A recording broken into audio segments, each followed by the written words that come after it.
Boris Becker goes to jail, Jonathan. So this is in The Independent. So Boris Becker jailed after hiding assets to avoid paying debts following 2017 bankruptcy.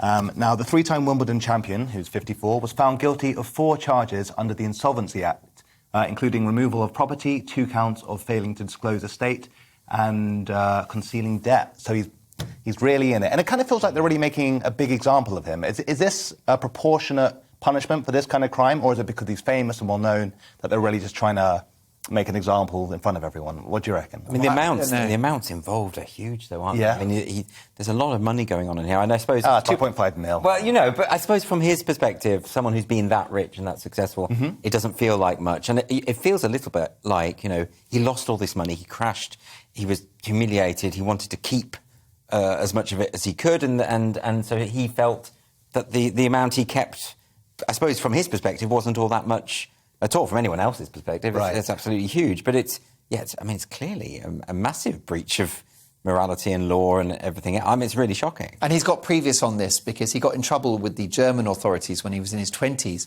for not spending enough time in Germany. And because he didn't fulfil his sort of citizenship duties, then he couldn't enjoy that lower tax status that he benefited from. So seems to have been badly advised for many years. And you do wonder whether this genius has a self-destructive bent. I suppose it's, there's lots of people who sort of do the odd cash-in-hand job and this kind of thing and get around the tax man.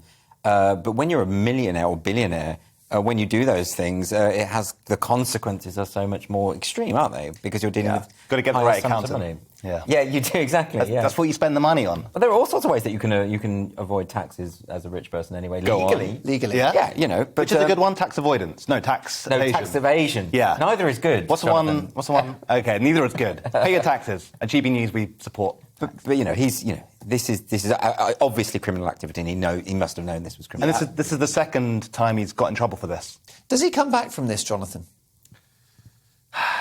I mean, what, to win Wimbledon? Well, it's obviously a bit of a ask, isn't it? But, for example, in the commentary box at the BBC for Wimbledon, of course.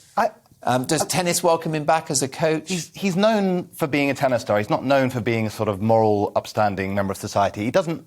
I think you can separate the, if you like, art from artist here. You can just have him as a tennis guy, have him commentating, and I don't think he needs to be... I don't think he needs to lose his career over this. Maybe he just does his time. That's true. It depends what job you do. I mean, Jeffrey Archer came back after prison because it didn't matter, because he was a roguish type, wasn't he?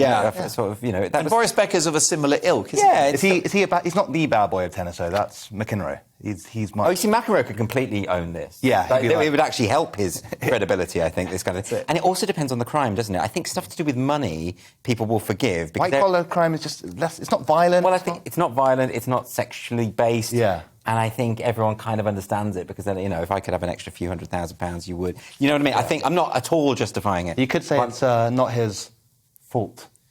Very good. Nicely. It's a good tennis pun. I love that comment. Thank you.